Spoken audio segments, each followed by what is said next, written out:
繼續嚟到揾嚟搞穿呢個時間，阿前呢位嘉賓咧，我好中意同佢傾偈，因為第一佢真係好斯文，同埋我覺得好多嘢由心出發咧係感受得到嘅。呢位嘉賓咧就係嚟自柏津慈善信託創辦人就係張榮豐博士。阿咪你好啊，你好 Chris。因為我覺得有陣時好驚惶失措㗎，面對自己原來有啲病，尤其是我記得我哋喺 promo 裏邊咧都提過，原來香港咧嘅病發率咧唔係話好多。不過更加因為唔係好多，人口慢慢老化，然後你資訊會好少，越嚟即唔係太多啦咁講啦。咁所以咧都真係靠一班嘅有心人咧提供好多唔同嘅資訊啦咁所以我知道咧佢個星期咧都做 research 嘅，咁就要靠你啦。其實如果講到喺香港，因為病發率唔係好多，其實以你所知咧，有冇話有啲乜嘢嘅治療方案可以俾一啲就係 CLL 就係慢性淋巴細胞白血病嘅朋友可以選擇嘅咧？如果慢性淋巴細胞白血病嚟講咧，咁主要都係喺歷史上睇翻咧，咁最早都係用化療啦。咁化療我相信資訊圖好多聽眾都熟悉係咩？你都係聽眾，好明顯。係啊，冇錯，我屋企人都係。多謝。咁化療嚟講，最初就口服啦，咁後尾就再犀利啲就係透過靜脈或者係嗰個肌肉咧，可以注入一啲抗癌嘅藥物咧，令到嗰個殺死啲嘅癌細胞啦，亦都阻截到佢嗰個生長咁樣。咁近呢10幾年咧就發展到去標靶藥物。咁其實標靶藥物咧有2個範疇嘅嚇，咁一個咧就係叫持續性嘅治療，咁一個咧就係叫做係叫有限期嘅治療。咁持續性嘅治療咧，主要咧就會用一隻叫 BTK 抑制劑。BTK 抑制劑係最比較早期少少嘅嚇，亦都相信因為歷史比較耐，臨床嘅數據同埋資料咧，醫療團隊係會掌握得比較好啲，咁所以係喺標靶嚟講咧，都係一個主流嘅藥物嚇。咁另外一個近呢10幾年比較係都係算係主流啦嚇，亦都好多醫生開始採用咧，就叫 BCL2 抑制劑、BCL2 抑制劑。咁頭先講啦，可以係持續性啦，或者係叫有限期啦。咁持續性嘅治療咧就係用 BTK 抑制劑。咁其實咧第一代、第2代已經去到第3代。咁第1、2代嗰啲BTKI 咧，其實係即係 BTK 抑制劑啦。咁其實就會副作用比較多啲嘅。咁去到第3代咧，其實咧。最新一代嘅 BTK 咧，其實嗰個副作用應該好少㗎啦。咁至於有限期或者係持續性咧，咁都要因應翻我諗主診醫生嗰個臨床經驗啦，睇翻可能整體嗰個病人佢嗰個風險啊，佢本身可能驗血嘅時候睇到佢嗰個基因嗰個變異嘅情況啊，而決定究竟係用持續性啊，定係用一個係叫有限期嘅治療咁樣樣。係，其實咧喺上集嘅時候咧，我都提過，點解 Mike 佢咁清楚咁了解咧咁啊？係因為咧係屋企人想當年嘅時候咧有呢一個嘅情況，然後咧佢就做好多 research，發現咧如果講一啲中文網站啦，甚至香港資料唔係好多，於是就不斷咧就可能揾一啲外國網站、英文網站啦咁，所以去揾好多唔同嘅資料。我想知你一路睇到嘅時候咧，其實係咪因為一有呢種病嘅情況之下咧，其實好多朋友仔你上次提到有啲朋友可能佢哋好灰心，可能係因為錢啦、漫長啦、困難啦，而你當睇到啲資訊嘅時候，你覺得喂唔係喎，其實係有希望嘅喎，其實佢嗰個科技又或者藥物其實不斷進步緊嘅。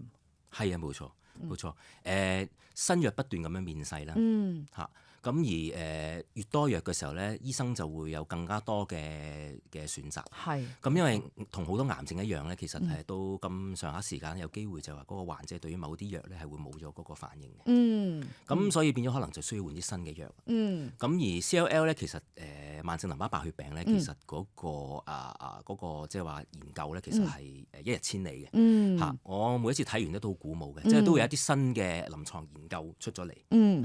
咁通常就會係除咗頭先講話可能譬如我頭先講有2個核心嘅藥物啦，之外咧，其實咧好多研究咧都會將唔同嘅藥物咧係會聯合擺埋一齊嘅，可能2隻藥啊，或者甚至3隻藥一齊做一個臨床嘅研究咁樣嚇。咁而癌症好多時就會覺得嗰個治療過程會唔會好痛苦啊，好辛苦啊咁。好辛苦咯，咁而睇翻好多研究嘅結果咧，就係咧其實個目標咧都係主要係有2樣嘅。第一就係希望去緩解到嗰個病症啦，即即係話嗰啲癌細胞會最終會冇咗啦。係。咁其實個治療已經叫成功㗎啦。咁另一樣嘢咧就係話嗰啲藥喺嗰個治療嘅過程裏邊咧，令到嗰個患者嗰個副作用比較少。係。譬如頭先講 BTK 嘅抑制，即係第一二代咧，其實嗰個副作用咧係譬如嗰個係心臟嗰個心律不正會影響到，或者一啲高血壓啦咁。咁但係而家新一代嘅 BTK 嘅抑制劑咧，其實已經都好少副作用。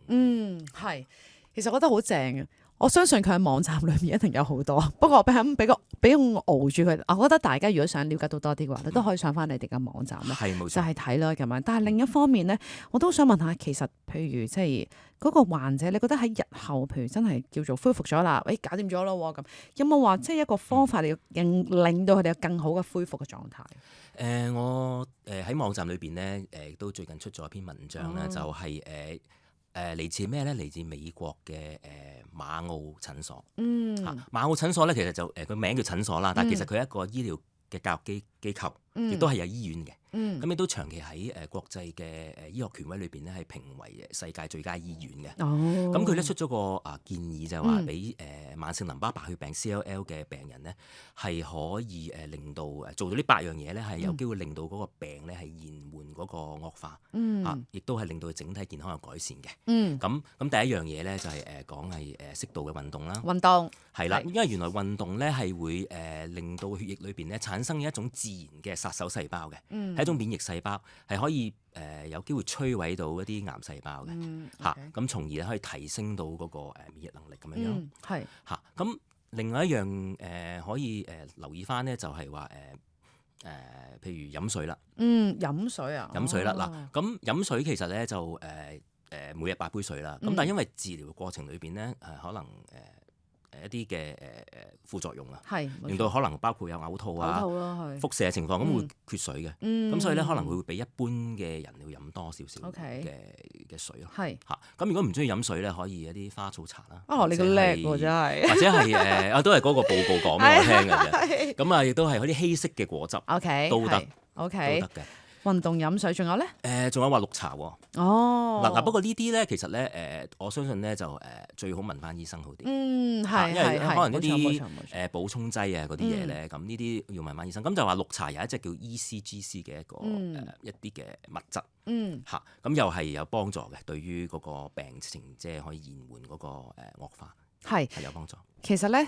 喺我哋嘅節目裏邊咧，唔單止 Mike 會上嚟傾偈嘅，我哋仲有營養師咧嚟緊都會同我哋傾偈。咁我到時又可以捉下佢啦，即係喺飲食方面又要留意啲乜嘢啦咁啊。咁但係因為生活習慣裏邊都有好多唔同嘅，即係幫到我哋。同時之間，我諗大家可以上翻網站啦，都係了解到多啲咧。因為Mike 每個星期咧，佢會 update 文章嘅。係啦，就算佢幾忙都好啦，我講嘅佢都 update 文章嘅。我希望每個星期啦，最少我 commit 最少即係一個月1篇啦。都真係啊，係因為其實要 summarize 啊，又要翻譯咧，其實都唔容易咁，但係都真係非常之好，一個月1篇又好，總之都真係如果大家想了解到多啲，甚至我 message 佢哋啦，都係可以嘅咁啊。今個星期就同埋應該咁講，1連2個星期，多謝阿 Mike 你嚟分享究竟其實我哋睇到就係 CLL 嘅時候，即係我哋會好無助，但係話俾佢哋聽，最重要係話俾佢哋聽有希望嘅。OK，我哋下次有機會再傾過。Thank you，拜拜。